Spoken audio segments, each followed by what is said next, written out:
నమస్తే నేను Priya welcome to real story. హిస్టరీలోనే 3 మిస్టరీ కేసులు. ఒక కేసులో దశాబ్దాల పాటు నిందితులు గాయబయ్యారు. కానీ లేటెస్ట్ టెక్నాలజీతో బోరెక్కారు కిల్లర్స్. పోలీసుల ఇన్వెస్టిగేషన్లోనే మైలురాయిగా నిలిచిన ఆ 3 కేసులపై ఇవాల్టి రియల్ స్టోరీ. కర్ణాటక పోలీసులు ఓ మిస్సింగ్ మిస్టరీని చాకచక్యంగా ఛేదించారు. మిస్సింగ్ కేసును క్రాక్ చేయడంలో అంత విశేషమేముంది? అంతటా జరిగేదే కదా అనుకుంటున్నారా? అలా అనుకోవద్దు. ఇది చాలా స్పెషల్. కేసు స్పెషల్ కాదు, కేసును పరిష్కరించిన విధానమే స్పెషల్. కర్ణాటక పోలీస్ హిస్టరీలోనే ఫస్ట్ టైం కొత్త రకమైన టెక్నాలజీ వాడారు పోలీసులు. దాని ద్వారానే నిందితులను పట్టుకున్నారు, కటకటాల్లోకి నెట్టారు. సాంకేతిక పరిజ్ఞానంతో లెక్కలేనన్ని మోసాలు. లేటెస్ట్ టెక్నాలజీని నేరస్తులు ఓ రేంజ్లో వినియోగిస్తారు. క్రైమ్ చేయడం, దాని నుంచి తప్పించుకునేందుకు లేటెస్ట్ సాంకేతికతను ఉపయోగించుకోవడంలో ఆరితేరారు. కానీ తాడిని తన్నేవాడుంటే వాడి తలదన్నేవాడున్నట్లే నేరస్తుల టెక్నాలజీని అదే టెక్నాలజీతో పోలీసులు తిప్పికొడుతున్నారు. తప్పించుకు తిరుగుతున్న క్రిమినల్స్ను బోనెక్కిస్తున్నారు. కర్ణాటక పోలీసులు ఈ మధ్య అలాంటి ఓ మిస్సింగ్ కేసును ఛేదించారు. మిస్సింగ్ కేసును క్రాక్ చేయడంలో ఎవరి వ్యూహాలు వారివే. కానీ బెంగళూరు మిస్సింగ్ కేసు మాత్రం అన్ని కేసుల కంటే కాస్త స్పెషల్.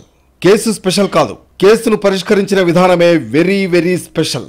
కర్ణాటక పోలీస్ హిస్టరీలోనే ఫస్ట్ టైం కొత్త రకమైన టెక్నాలజీని వాడారు. దాని ద్వారానే నిందితులను పట్టుకున్నారు, కటకటాల్లోకి నెట్టారు. బెంగళూరు పక్కనే ఉంటుంది రామనగర జిల్లా. ఆ జిల్లాలోని కనకపుర ప్రాంతంలో 2022 మే నెలలో మైనర్ అబ్బాయి కనిపించకుండా పోయాడు. అతడి వయసు 17 ఏళ్లు. ఆ యువకుడి తల్లి కనకపుర పోలీస్ స్టేషన్లో కంప్లైంట్ చేసింది. పోలీసులు కేసు నమోదు చేశారు. తన కొడుకు మిస్సింగ్ వెనకాల ఓ వ్యక్తిపై అనుమానం ఉందని ఆ తల్లి ఫిర్యాదులో తెలిపింది. పోలీసులు రంగంలోకి దిగారు. కంప్లైంట్లో తెలిపిన వ్యక్తి వివరాలపై ఆరా తీశారు. అతని వివరాలు చూసి పోలీసులే షాక్ అయ్యారు. ఎందుకంటే ఆరోపణలు ఎదుర్కొంటున్న వ్యక్తి లోకల్గా చాలా పాపులర్ లాయర్. దాంతో పోలీసులు తలలు పట్టుకున్నారు. ఆ లాయర్ పేరు శంకరే గౌడ. నిందితులు ఎంత కీలక వ్యక్తులైనా సరే వెనక్కి తగ్గకుండా పోలీసులు దర్యాప్తు సాగించారు. కనిపించకుండా పోయిన యువకుడి ఫోన్ కాల్ డేటాను పరిశీలించారు. శంకరే గౌడ కాల్ డేటాను ఎగ్జామిన్ చేశారు. తన ఆఫీస్ షిఫ్ట్ చేసే పని కోసం యువకుడిని పిలిచాడు శంకరే గౌడ. కనకపుర పట్టణంలోనే పాత ఆఫీసును మరో చోటకు షిఫ్ట్ చేసే క్రమంలో ఫైల్స్ను పట్టుకువెళ్లేందుకు బాధితుడిని పిలిచాడు శంకరే గౌడ. అలా వెళ్లిన యువకుడు తిరిగి రాలేదు. ఫోన్ కాల్ డేటా చూస్తే శంకరే గౌడ బాధితుడు ఫోన్లో మాట్లాడుకున్నట్లు పోలీసులు గుర్తించారు. అనేక కోణాల్లో పోలీసులు దర్యాప్తు సాగించారు. శంకరే గౌడ, అతడి అసిస్టెంట్ అరుణ్లపై ఐపీసీ సెక్షన్ 377 కింద పోలీసులు కేసు నమోదు చేశారు. ఛార్జ్షీట్ కూడా ఫైల్ చేశారు. కానీ కనిపించకుండా పోయిన ఆ యువకుడి గురించి ఎలాంటి సమాచారం లేదు. ఆ యువకుడితో ఫోన్లో మాట్లాడిన మాట నిజమేనని శంకరే గౌడ కూడా ఒప్పుకున్నాడు. కానీ అతనెక్కడికి పోయాడో మాత్రం తెలియదని స్పష్టం చేశాడు. అరుణ్ కూడా అదే చెప్పాడు. ఈ కేసులో పోలీసులు ఎంత ప్రయత్నించినా శంకరే గౌడ, అరుణ్ల నుంచి మరే ఇతర సమాచారం రాబట్టలేకపోయారు. నిందితుల నుంచి నిజాలు రాబట్టేందుకు బ్రెయిన్ మ్యాపింగ్ టెస్ట్కు అనుమతి ఇవ్వాలని కోర్టులో పిటిషన్ వేశారు కనకపుర పోలీసులు. కోర్టు కూడా అనుమతిచ్చింది. అంతకుముందు నెలలోనే బ్రెయిన్ మ్యాపింగ్ టెక్నాలజీని తీసుకొచ్చింది కర్ణాటక ఫోరెన్సిక్ సైన్స్ ల్యాబొరేటరీ.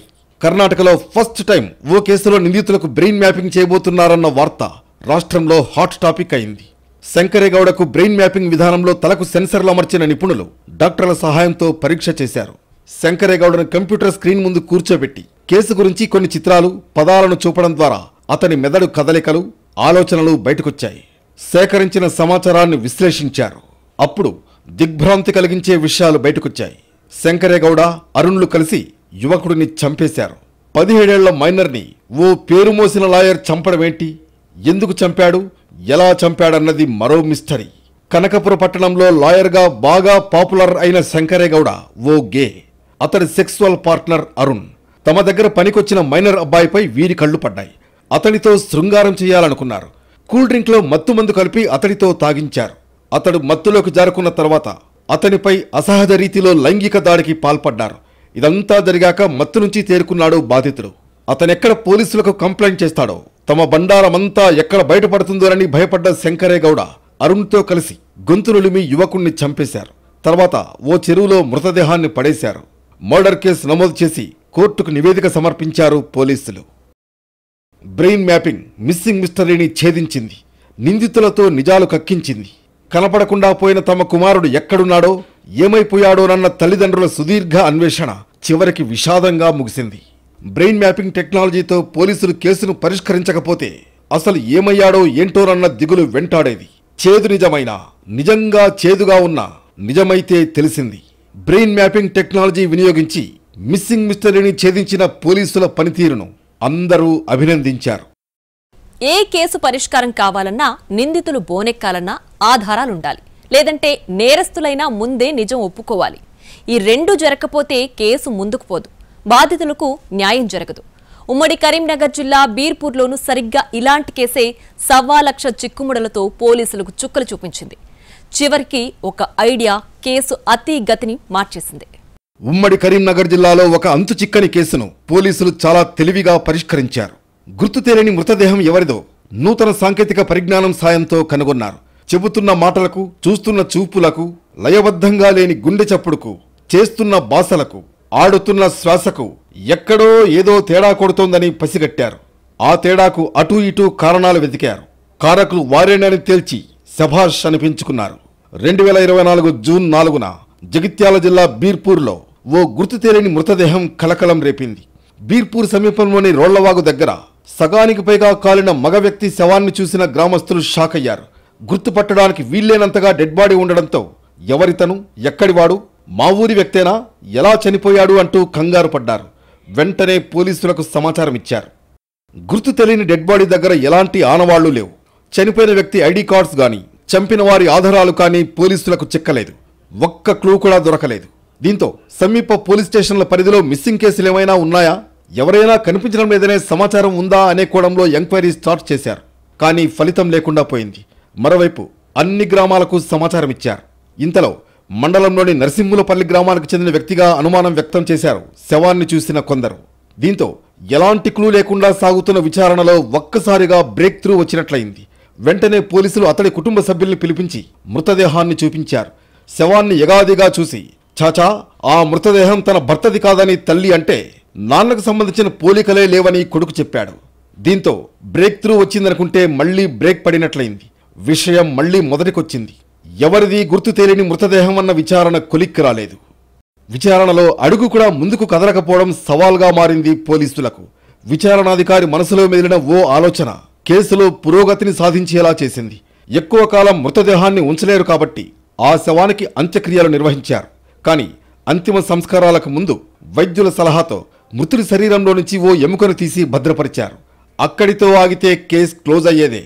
కానీ ఎవరైతే అనుమానిత కుటుంబం ఉందో అందులోంచి ఓ వృద్ధురాల నుంచి శాంపుల్స్ తీసుకుని వాటిని హైదరాబాద్లోని ల్యాబ్కు పంపి DNA టెస్ట్ చేయించారు. 3 నెలల తర్వాత రిపోర్ట్ వచ్చింది. పోలీసులు అనుమానించిందే నిజమైంది. ఆ వృద్ధురాలి నమూనాలతో మృతుడి DNA సరిపోలడంతో ఆ శవం ఎవరిదన్న క్లారిటీ వచ్చింది. మృతుడు బీర్పూర్ మండలంలోని నరసింహులపల్లెకు చెందిన అంకం లక్ష్మీనారాయణగా గుర్తించారు. చనిపోయిన లక్ష్మీనారాయణ భార్య పేరు అరుణ అని, 2 కొడుకులున్నారని గుర్తించారు. వీరిలో ఒక కొడుకు సింగపూర్లో, మరో కొడుకు స్థానికంగా మెకానిక్ షాప్ నిర్వహిస్తున్నాడన్న వివరాలు నిర్ధారించుకున్నారు. కుటుంబ సభ్యుల్ని పిలిపించి విషయం చెప్పారు.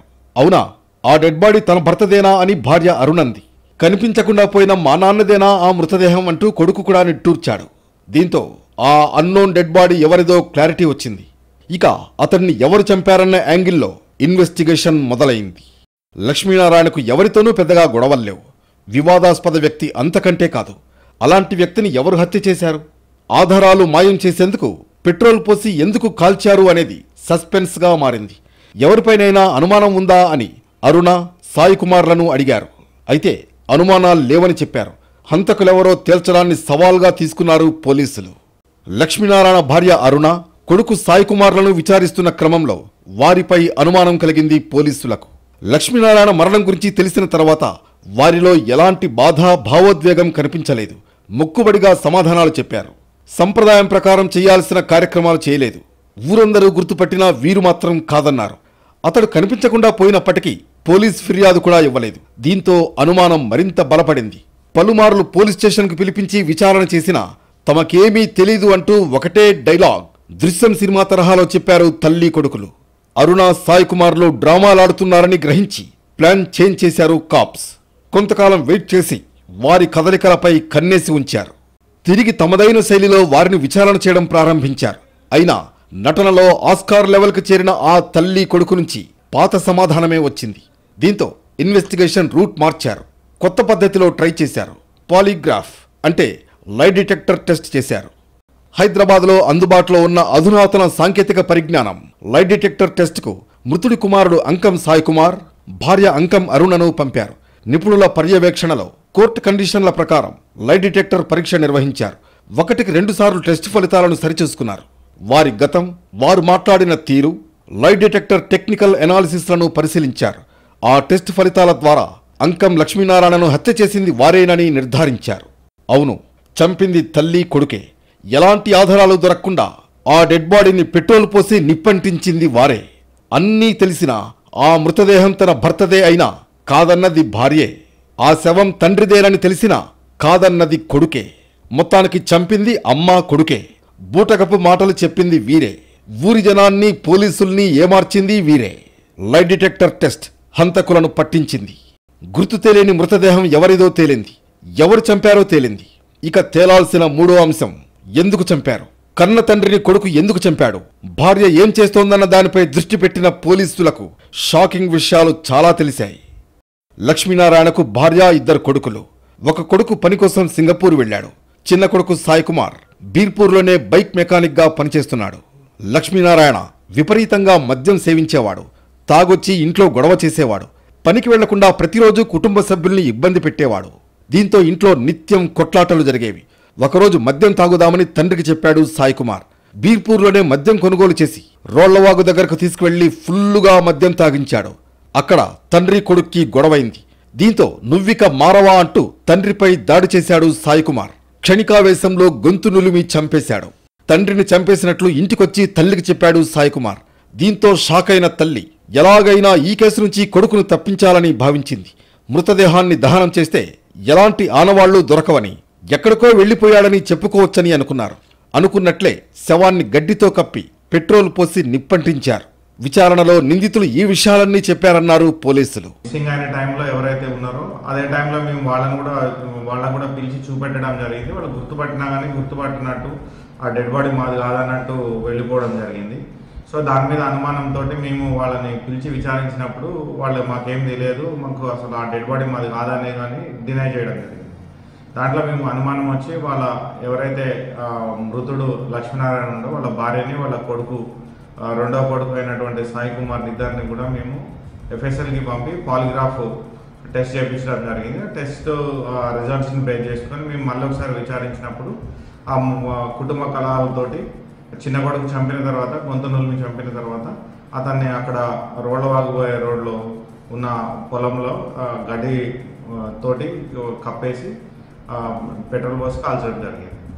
మారుమూల పల్లెలో మర్డర్ చేసి ఏమీ ఎరగనట్లు తల్లి కొడుకులు నటించిన తీరు పోలీసులను విస్మయానికి గురిచేసింది. నేరం చేసిన వారు ఎట్టి పరిస్థితిలో తప్పించుకోలేరని ఈ పాలిగ్రాఫ్ టెస్ట్ నిరూపించింది. పట్టివీడని విక్రమార్కుల్లా పోలీసులు చేసిన ప్రయత్నాన్ని, పాలిగ్రాఫ్ టెస్ట్ ఐడియాను అందరూ అభినందించారు. ఒక చక్కని అమ్మాయి, సైన్యానికి సెలెక్ట్ అయిన మరో జవాన్, ఇద్దరి మాటలు కలిశాయి. కలిసి నడుద్దామని బాసలు చేశాడు. కానీ కడుపు చేసి ఆ కడుపుతో తనకేం సంబంధం లేదని బుకాయించాడు. చూపులతో అనుమానించాడు, మాటలతో అవమానించాడు. చివరికి మరో జవాన్ ఫ్రెండ్తో కలిసి 3వ కంటికి తెలియకుండా చంపేశాడు.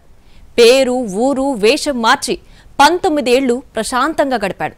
ఎక్కడో కలుగులో దాక్కున్న ఆ నిందితులను ఏ ఇమేజ్ ఎలా కనిపెట్టింది? కేరళ పోలీసులు ఈ మధ్య ఒక కేసును ఛేదించిన విధానం దేశవ్యాప్తంగా ఆసక్తి రేకెత్తించింది. ఏకంగా 19 ఏళ్ల తర్వాత హంతకుల్ని పట్టుకున్నారు. కృత్రిమ మేధ సాయంతో దాదాపు 2 దశాబ్దాల పెండింగ్ కేసును పరిష్కరించారు. ఐడెంటిటీని మార్చుకుని, రూపురేఖలను చేంజ్ చేసుకుని, ఎక్కడో తలదాచుకుని బతుకుతున్న 2 మాజీ ఆర్మీ అధికారులను పకడ్బందీగా పట్టుకున్నారు. ఏఐ సాయంతో పరిష్కారమైన కేసుగా సంచలనం సృష్టించింది ఈ ఘటన. 19 ఏళ్ల తర్వాత నిందితుల్ని పట్టుకున్న విధానం, ఇన్వెస్టిగేషన్లో వారు ఉపయోగించిన టెక్నాలజీ, అంతకుముందు ఆ 2 మాజీ జవాన్లు సాగించిన అరాచకం, ఒక మహిళను, ఆమె 2 కవల పిల్లలను చంపి తప్పించుకున్న తీరు, ఒక్కొక్కటిగా చర్చకు వస్తున్న ఘటనలు ఉత్కంఠ రేపుతున్నాయి. 2006 ఫిబ్రవరి 10న జరిగిన ఘటన. కేరళలోని కొల్లాం అంచల్ గ్రామంలో పంచాయతీ ఆఫీసు నుంచి తిరిగి ఇంటికొచ్చిన శాంతమ్మ ఒక్కసారిగా షాక్ అయింది. ఎందుకంటే తన కూతురు, 2 కవల పిల్లలు రక్తపు మడుగులో విగతజీవులుగా పడి ఉండడాన్ని గమనించి నిశ్చేష్టురాలైంది. గది మొత్తం రక్తం. తల్లిని, 2 పిల్లల గొంతులు కోసి దారుణంగా చంపారు. పోలీసులు రంగప్రవేశం చేశారు. హంతకులెవరో కనిపెట్టడంలో నాటి పోలీసులు విఫలమయ్యారు. ఆ ఇద్దరు నిందితులు ఆర్మీ జవాన్లు. ఘటన జరిగిన కొన్నాళ్లకే వారికి పంజాబ్లోని పఠాన్కోట్ ఆర్మీ బేస్లో పోస్టింగ్ వచ్చింది. తర్వాత ఈ హంతకులను పట్టుకోవడం ఎవరి తరమూ కాలేదు. కేసు నీరుగారిపోయింది. ఒళ్ళు గగురు పొడిచే మర్డర్ కేసు ఫైల్ అటకెక్కింది. సరిగ్గా 19 ఏళ్ల తర్వాత కేసులో కీలక పరిణామం చోటు చేసుకుంది. ఇద్దరు నిందితులను సిబిఐ అధికారులు పుదుచ్చేరిలో అరెస్టు చేశారు. విష్ణుగా పేరు మార్చుకున్న దివిల్ను, ప్రవీణ్ కుమార్గా నామకరణం చేసుకున్న రాజేష్ను పట్టుకున్నారు. ఇంటీరియర్ డిజైన్ బిజినెస్ చేస్తూ టీచర్లను పెళ్లి చేసుకుని పిల్లల్ని కని ప్రశాంతంగా పుదుచ్చేరిలో నివాసం ఉంటున్న ఇద్దరు హంతకుల చేతులకు బేడీలు వేశారు. కొంత లేటెస్ట్ టెక్నాలజీ, మరికొంత పాత విచారణ పద్ధతులతో వీరి జాడను తెలుసుకున్నారు. కేరళ లా అండ్ ఆర్డర్ శాఖలోని technical intelligence wing artificial intelligence సాయంతో చాలా కొత్త పద్ధతుల్లో నిందితుల కోసం వేట కొనసాగించింది. ఏళ్ల తరబడి పెండింగ్లో ఉన్న కేసులను డిజిటల్ ఎనాలిసిస్ చేసింది. నిందితుల పాత ఫోటోలు 19 ఏళ్ల తర్వాత ఎలా ఉంటాయో తెలుసుకునేందుకు ఏఐని వినియోగించింది. అనేక ఆప్షన్స్ను జల్లెడ పట్టింది. హెయిర్ స్టైల్ను చేంజ్ చేయడం, మీసాలు లేకుండా గుండుతోనూ ఏజ్ పెరిగే కొద్దీ వారు ఎలా ఉంటారో ఏఐ టూల్స్తో అంచనా వేసింది. 19 ఏళ్ల తర్వాత నిందితులు ఎలా ఉంటారన్న ఫోటోలను ఫేస్బుక్, ట్విట్టర్, ఇన్స్టా, స్నాప్చాట్ వంటి సోషల్ మీడియా వేదికల్లో పోస్ట్ చేసింది. ప్రపంచవ్యాప్తంగా ఈ ఫోటోలతో చాలా ఫోటోలు మ్యాచ్ అయ్యాయి. అయితే నిందితుల్లో ఒకరి మ్యారేజ్ ఫోటో మాత్రం ఫేస్బుక్లో 90% మ్యాచ్ అయింది. నిందితుడి ఫోటోతో మ్యాచ్ అయిన అతనెవరు, ఎక్కడ ఉంటాడంటూ కేరళ పోలీసులు సెర్చింగ్ మొదలుపెట్టారు. ఒక్కో ఆధారం పట్టుకుంటూ నిందితుని కోసం వేట సాగించారు. రాజేష్తో పాటు దివిల్ ఇద్దరు పుదుచ్చేరిలో ఉన్నారని తెలుసుకున్నారు. ఈ సమాచారాన్ని చెన్నైలోని సిబిఐ విభాగానికి అందించారు. దీంతో వెంటనే రంగంలోకి దిగిన సిబిఐ అధికారులు ఇద్దరు నిందితులను అరెస్ట్ చేశారు. కోర్టులో ప్రవేశపెట్టారు. క్రైమ్ ఇన్వెస్టిగేషన్లో ఇదొక సరికొత్త మైలురాయి.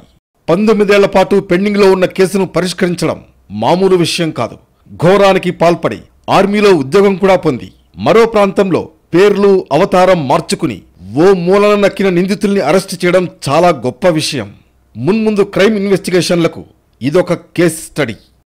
కేరళ కొల్లాంలో ఈ మాజీ జవాన్లు ఏం చేశారు, మహిళను ఎలా చెరబట్టారు, చివరకు ఆమెతో పాటు ఇద్దరు పిల్లల్ని ఎందుకు చంపారు, రాజేష్, దివిల్ ఇద్దరికీ క్రైమ్లో లింక్ ఏంటి, ఎలా తప్పించుకున్నారు?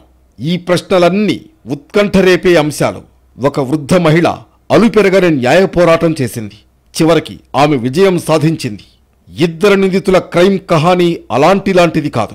రంజిని ఈ ఫోటోలో కనిపిస్తున్న మహిళ. ఇతను దివిల్, జవాన్. కొల్లంలోని అలయమన్లో రంజిని, దివిల్ కుమార్ ఇరుగు పొరుగు. చూపులు కలిశాయి, మాటలు కలిశాయి. ఇద్దరూ సహజీవనం చేశారు. రంజిని గర్భవతి అయింది. దీంతో వీరి రిలేషన్షిప్ బ్రేక్ అయింది. దివిల్ కుమార్తో పాటు అతని ఫ్యామిలీ అంగీకరించలేదు. అసలు తన వల్లే గర్భవతి అయ్యావని రుజువెంటని అవమానించాడు. పెళ్లి చేసుకుందామని ఎంత వేడుకున్నా దివిల్ వినలేదు. చెప్పా పెట్టకుండా పఠాన్కోట్ ఆర్మీ బేస్కి వెళ్లిపోయాడు దివిల్ కుమార్. 2006 జనవరిలో తిరువనంతపురంలోని ఓ హాస్పిటల్లో కవల పిల్లలకు జన్మనిచ్చింది రంజిని. పెళ్లి కాకుండానే తెల్లయింది. ఇదే సమయంలో ఇదే హాస్పిటల్లో ఒక కొత్త క్యారెక్టర్ ఎంటర్ అయింది. దివిల్ కుమార్ ఫ్రెండ్ అయిన రాజేష్ ప్రవేశించాడు. అయితే ఇతను దివిల్ స్నేహితుడని రంజనికి తెలియదు. అటు ఆసుపత్రిలో రంజిని ఫ్యామిలీకి దగ్గరయ్యే ప్రయత్నం చేశాడు రాజేష్. హెల్ప్ చేస్తాననో, బ్లడ్ డొనేషన్ కావాలంటే చేస్తాననో రకరకాల మాయమాటలు చెప్పి క్లోజ్ అయ్యాడు. రంజిని తన కథ మొత్తం రాజేష్కి చెప్పింది. దీంతో ఎలాగైనా దివిల్ చిరునామా కనుక్కుంటానని, అతన్ని ఒప్పిస్తానని, ఇద్దరినీ కలుపుతానని శ్రేయోభిలాషలా బిల్డప్ ఇచ్చాడు రాజేష్. రంజిని, ఆమె తల్లి కూడా రాజేష్ను నమ్మారు. కానీ అతను దగ్గర కావడానికి చేసే ప్రయత్నమంతా కుట్రలో భాగమని తెలుసుకోలేకపోయారు. రాజేష్, దివిల్ ఇద్దరూ ఆర్మీలో కొలీగ్స్. ఆర్మీలో ఉన్నప్పుడే తనకు రంజినికి జరిగిన వ్యవహారమంతా రాజేష్కు చెప్పాడు దివిల్. పెళ్లి చేసుకోకుండానే తల్లిని చేశానంటే తనపై ఆర్మీలో విచారణ జరుగుతుందని, ఆమె ఫిర్యాదు చేసినా తాను జైలు పాలవుతానని చెప్పాడు. తనకే కాదు, తమ ఇంటి వారికి కూడా రంజిని అంటే ఇష్టం లేదని చెప్పాడు. ఈ విషయంలో తనకు హెల్ప్ చేయాలని కోరాడు. రంజిని పీడ వదిలించుకోవడానికి సహకరించాలని చెప్పాడు. దీనికి రాజేష్ కూడా ఓకే చెప్పాడు. ఇద్దరూ కలిసి రంజినిని చంపాలని స్కెచ్ వేశారు. ఘటన జరిగిన 2006 జనవరిలో ఇద్దరూ సెలవు మీద ఉన్నారు. ఈ సెలవుల టైంలోనే తమ పని ముగించాలని డిసైడ్ అయ్యారు. ఇదే సమయంలో డెలివరీ అయిన రంజినితో పరిచయం పెంచుకోవాలని రాజేష్ను గైడ్ చేశాడు దివిల్. ఈ కుట్రలో భాగంగా తనకప్పగించిన పాత్రలో పరకాయ ప్రవేశం చేశాడు రాజేష్. కొద్ది కాలంలోనే రంజని ఫ్యామిలీకి బాగా దగ్గరయ్యాడు. మరోవైపు రంజని ఆసుపత్రి నుంచి డిశ్చార్జ్ అయ్యాక స్వగ్రామం వెళ్లకూడదని భావించారు. సొంతూరుకు వెళితే బంధువులు, చుట్టుపక్కల వాళ్లు పుట్టిన పిల్లలకు తండ్రి ఎవరని అదే పనిగా అడుగుతూ అవమానిస్తారని రంజని అనుకుంది. పెళ్లి కాకుండా తల్లి ఎలా అయ్యావని నిలదీస్తారని ఆలోచించింది. అందుకే అంచల్లోనే నివాసం ఉండాలని నిర్ణయించుకుంది.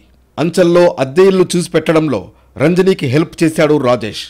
రోజురోజుకు రంజనికి మద్దతు పెరిగింది. పలు రాజకీయ పార్టీల నాయకులు ఆమెకు మద్దతుగా మరింతగా నిరసనలు చేశారు. ఆర్మీ నుంచి దివిల్ను తొలగించి అరెస్టు చేయాలన్న డిమాండ్లు అంతకంతకు పెరిగాయి. దీంతో ఇక రంజనిని చంపే సమయం ఆసన్నమైందని దివిల్, రాజు ఆలోచించారు. ఎలాగూ సొంతూరికి దూరంగా ఉంది, అంచల్లో ఎవరికీ తెలియని ఇంట్లో ఉంది, ఇక ఆమెను చంపడానికి ఇదే కరెక్ట్ సమయమని భావించారు. బర్త్ సర్టిఫికెట్ వంకతో తల్లి శాంతమ్మను బయటకు పంపించాడు. రంజనేని, ఆమెకు పుట్టిన కవలలను అత్యంత దారుణంగా చంపేశాడు. తన ఫ్రెండ్ దివిల్ ఇచ్చిన టాస్క్ను పూర్తి చేశానని విర్రవీగాడు. ఇద్దరూ కలిసి తిరిగి ఆర్మీ డ్యూటీకి వెళ్లారు. ఆర్మీ నుంచి బయటకొచ్చిన తర్వాత పేర్లు, ఊర్లు మార్చుకుని ఎవరికీ దొరకకుండా సొంత కుటుంబ సభ్యులతోనూ కమ్యూనికేషన్ లేకుండా జీవించారు. సరిగ్గా 19 ఏళ్ల తర్వాత కేసులో కీలక పరిణామం చోటు చేసుకుంది. ఇద్దరు నిందితుల్ని పుదుచ్చేరిలో అరెస్ట్ చేశారు సిబిఐ అధికారులు. ఏఐ టెక్నాలజీతో జల్లెడ పట్టి బోనెక్కించారు.